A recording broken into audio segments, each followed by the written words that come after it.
Hi, I'm Terrell Turner. I'm the founder of the Business Talk Library, which is a network of multiple podcasts. And so, what I really want to talk about is ways to monetize your podcast. Now, I know a lot of people go a very common route of getting a ton of subscribers and really building a really big audience, and then they can monetize. Well, I'll be completely honest with you. I didn't go that route. And to be very fair, I probably have less than 1,000 subscribers on any of our individual podcasts. But we've been able to generate over $75,000 in revenue in 2021. Now, we started the podcast in 2020, and it took us some time to really figure out our rhythm. But when we figured out our rhythm and we figured out how to get creative about monetizing, it really changed the game for us. And as I said, we have less than 1,000 subscribers on any of our shows.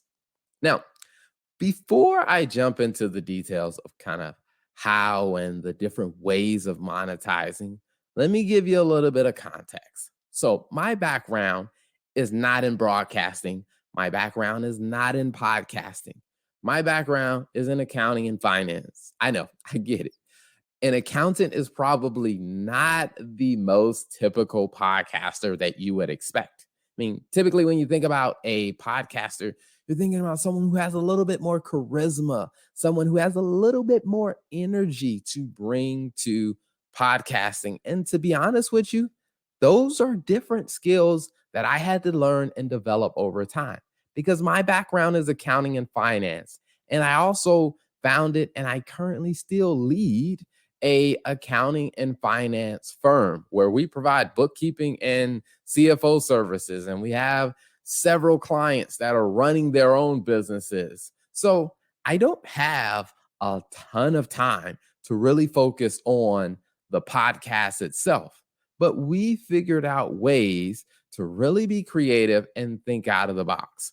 So when it comes down to monetizing a podcast, the first thing I would tell anyone is if you are going to monetize anything, first take a step back and realize that there is a very common way that a lot of people talk about doing, and that is getting a ton of subscribers and selling ads. And not to say that that doesn't work, but what you want to do is you want to take a step back and you want to ask yourself a couple of questions. And the first one is, how do I think about this like an entrepreneur?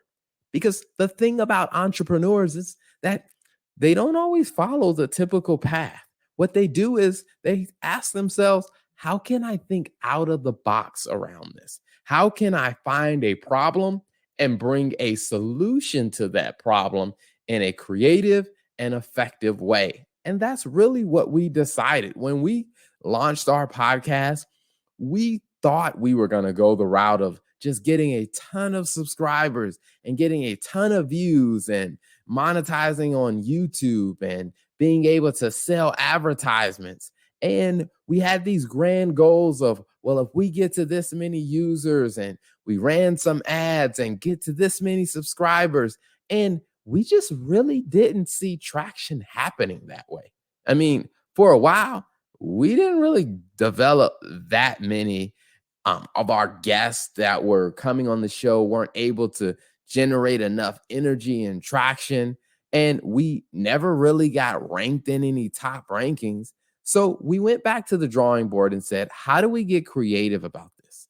And one of the first ways that we really started to generate revenue was we were having a lot of people that we were interviewing on the show. I mean, there were some weeks where I was filming about 10 to 15 interviews in a week of guests that we were having on the show. And each interview was going to represent a different episode.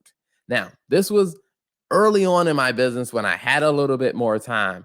I don't do nearly that many episodes now because I just don't have the time to do that many episodes. So what we started to realize is a lot of people wanted to be on the show because they liked the format that we were doing. We were doing interviews of allowing guests to come on the show and they could talk about their business. They could tell their story. And we realized that was a problem that a lot of businesses were experiencing is they didn't have a place where they could go and tell their story. So our show began to solve that problem for them. Now, because we only had a few interview slots, people that wanted to be on the show, after we ran out of slots, we said, hey, what if we just put a price on the additional slots to where once we got to 6 interviews in a week, if someone else wanted one of the additional slots, they would have to pay a price for it. And so people started paying us to have those additional slots to be a guest on the show. And that was one of the first ways we started to generate revenue. Then the next one is that people really liked the post production editing we were doing, where we would take the interview, we would create a 1 to 2 minute highlight, and we would share that on LinkedIn, Facebook, and Instagram. And people really like that. And some businesses, they wanted to get a copy of that for their own marketing, their own branding. So, what we started doing is offering packages to say, hey, if you would like your version or a copy of all of the post production clips, hey, there's a fee for that, where people started paying us to get their copy of the clips that we were creating. And these were things we were already doing to just promote the show. And so people were paying for that. And then naturally, when you're doing so many interviews, you end up developing a backlog to where at some points were 2 months out before an interview would air. And so what some people started asking us is, how much would it cost to move my interview up? Because we're releasing a new product this week and we want the interview to come out a little bit earlier. So people were willing to pay for that. Some people were paying as much as $300 just to move their interview up in the lineup so that they could time it with when they were doing big announcements and different things like that. So one of the things that we started looking for is what types of ideal, guests for the show are, close to making a big announcement, or who has made a big announcement. Invite them on, or who has written a book, who's trying to launch a speaking career, or who's trying to land more clients in a certain area. Bringing those people on as guests in the show, and then tweaking some of the questions that we were asking.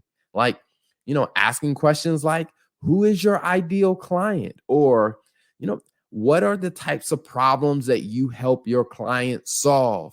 And those were clips and edits that the guests really, really wanted, because they could reuse that type of content for their websites. They could use that content for their ads.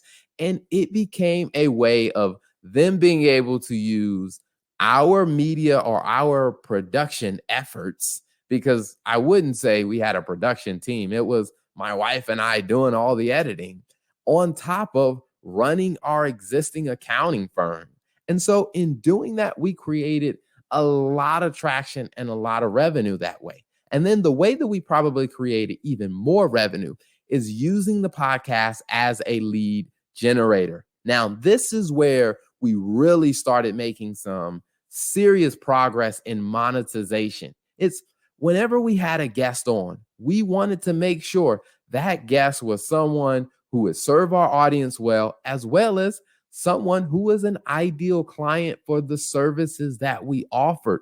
So we were constantly interviewing guests in the segments where we were trying to grow our accounting firm.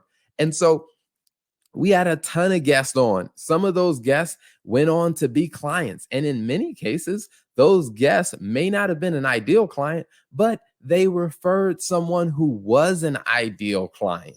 And through all of those methods of monetization in 2021, with less than 1,000 subscribers on our show, we were able to generate about $75,000 in revenue through using the combination of all those methods. So when it comes down to monetizing your podcast, the first thing I would definitely tell people is that you have to think like an entrepreneur. Don't allow yourself to be narrowed in by the typical, you know, get a ton of subscribers and then go the ad route. You can go the ad route, but what if there are other ways for you to leverage other ideas by being creative and thinking like a business owner? Now, if you're interested in checking out our show, you can go over to thebusinesstalklibrary.com, and there you'll see the several of the shows that we do. And a lot of times we're developing shows to target a very specific audience, which is why we've been able to generate some consistent revenue because we have very targeted audiences that we go after, and we create a show that's specific to that audience. So head over to the Business Talk Library if you want to check us out. And thanks for tuning in to another video with the Podcaster Incorporated.